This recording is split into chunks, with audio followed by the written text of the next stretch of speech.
Hello, and welcome to SHP Insight. I'm Andrew Butler, Dean of the UAB School of Health Professions.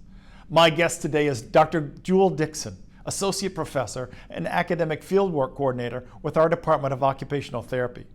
She has more than 2 decades of clinical experience as an OT and was recently named a Fellow of the American Occupational Therapy Association. Well, thank you for joining us today, Dr. Dickson. It's so wonderful to have you here. And I know you're relatively new in the school, and it's just wonderful to have you. What drew you to occupational therapy? I'm a native of Birmingham. I went to Ramsey High School, and my junior year of high school, an occupational therapist came to meet us. I actually was someone from UAB, and so I had the opportunity to learn about occupational therapy, and they had a program called the Executive Internship. So I would spend half my senior year in school, but the other half learning about occupational therapy. And so that's how I learned about the profession, but also got to see it very early in my educational experience. Well, I saw statistics from 2019 that said that 80% of OTs are white and non-Hispanic. Only 6% are Asian, a little over 6%, and 2% are black. I know we have a lot of work to do in this school, and we have a lot of work to do at this university. I see that also that the demographics are changing with our occupational therapy students. Can you tell me a little bit about how we can do more to make our students more inclusive? Well, you know, one thing that I was excited to be a part of was the career day at Ramsey High School. So occupational therapy was there, but also physical therapy. And so since that's where I learned about it, it was exciting for me to be a part of that experience. So starting at high school, I think, is one way. I think holistic admissions. I think giving students the opportunity to share their lived experiences, those varied backgrounds that make them great occupational therapists, but may have made their educational experience a little varied. So giving room for that as part of our admissions process, I think, is one way. And then having diverse faculty. I think seeing a range of people doing the very thing you want to do makes the field seem more accepting and available to you. So I think those things we're doing very well. I'm excited to see the diversity in the School of Health Professions, especially in the OT department. Well, good. Well, I know just having you here is a great example for a lot of students. And with that comes lots of accolades. And I know that you were just named a Fellow of the American Occupational Therapy Association. How does that feel to be a trailblazer for occupational therapy? I feel like the idea of being a trailblazer is a bit surreal.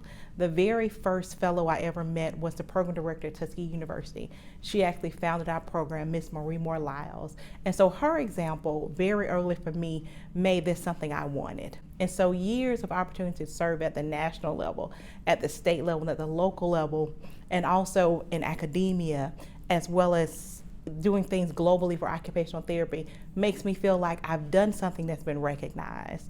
And so I have a quote that I live by. If we stand tall, we stand on the back of those that came before us. So if there's a trail that's already been blazed, I'm kind of walking in that. So I hope that I can be an example for other future OTs to say, if she can do it, I can do it as well. I don't know too much about Tuskegee. Is that I know about the university, but the program, is it an AOTA accredited master's program? It is. It's actually a 3-2 program. So Tuskegee University has the second oldest program in the state. UAB was the first, and Tuskegee was the second, with the goal of providing occupational therapists to rural Alabama. Well, you were talking about being a trailblazer, and you've blazed the trails all the way to Africa. And so I understand that you do a lot of work in Africa, specifically in Uganda, and you've helped healthcare with young children, some of them in orphanages. Can you tell me a little bit more about that? So it's kind of going to be a one and done. I go, I serve, I feel good, I come back, and then I keep doing what I've been doing in occupational therapy. But it was the complete opposite. I fell in love with those children. The opportunity to give 2 weeks of my time and kind of encourage the occupational therapists that are there, but also provide very unique OT services to them has been amazing. And so when I first went in 2013, there were about 30 young people at the orphanage. Now there's about 90. There's a school there, a hospital, and there's 2 buildings now. To see it grow, but also just to provide OT services to such an underserved, underreached population has just really shaped how I see the world and really shaped where I wanted my career to go as an OT. Have they ever said, you know, because I've worked with Dr. Dickson, maybe they want to get into healthcare, or maybe they've even gotten into occupational therapy? Are any students like that, or were they all just too young? Well, most of the students there have pretty profound deficits, but there is one young lady who is hearing impaired, and so she's in college now. So kind of watching them kind of gain some skills that will lead them to be independent, because the ordinance is committed to you for your entire life. There is no aging out of the system there. So the more we can empower and equip them to have more greater independence and have meaningful occupations is really important. Do you have any plans of going back to Uganda anytime soon? Not to Uganda, but there is a plan to go to South Africa for study abroad in 2023. So it sounds like we're gonna take some occupational therapy students and some faculty to South Africa. Do you know any more about that? We're going to see Cape Town and Johannesburg, really focus on global health disparities. So we'll look at several different healthcare systems there, but also do some type of service learning with some of the universities there, hopefully the University of Cape Town. We're also going to have some fun things like safari, Table Mountain. We'll go to Robbins Island where Nelson Mandela was incarcerated.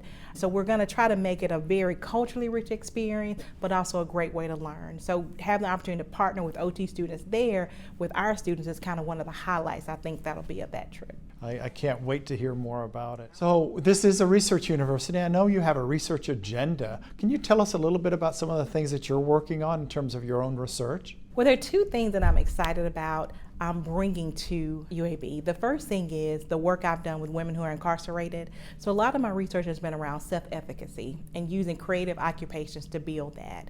So probably for the last 10 years, I worked with Tutwiler Prison and then Montgomery's Women's Facility.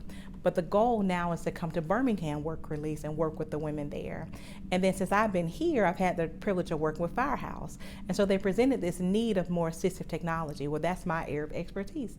And so we're gonna try to create an AT lab there where the students can profile the clients there, but they also will help them meet their needs once they're released. And they have a respite program. There are many of the men come out of the hospital with a lot of these AT needs that no one's really evaluated, no way to meet them. So we're gonna combine that with the wellness clinic already happening and then allow the students to kind of evaluate them and look at kind of some good outcomes and see if that can be a model for the rest of the country. Because there's only one respite program in our state, and that's at Firehouse.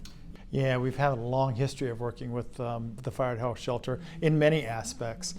So as you know, UAB is very engaged in the community and we want to continue. Well, it's been such a pleasure to meet you, learn a little bit more about you, your past and what you're going to do. And we look forward to hearing more of the great things that you and occupational therapy are going to continue to do. Thank you so much. Thank you. Turning now to SHP News.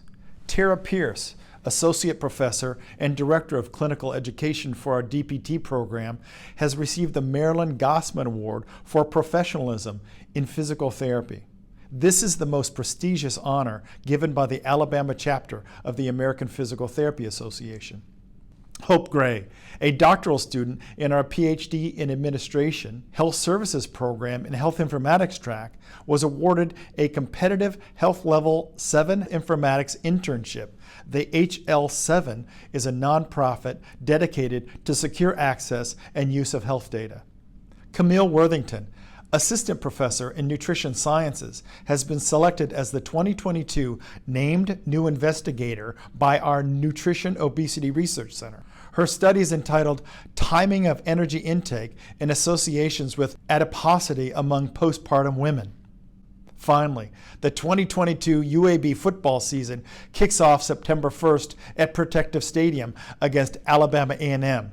Get your tickets, schedule, and inside information at uabsports.com. Many thanks again to Jewell Dickson for sharing her experience as an occupational therapist. And many thanks to you for joining us. Until next time, go Blazers!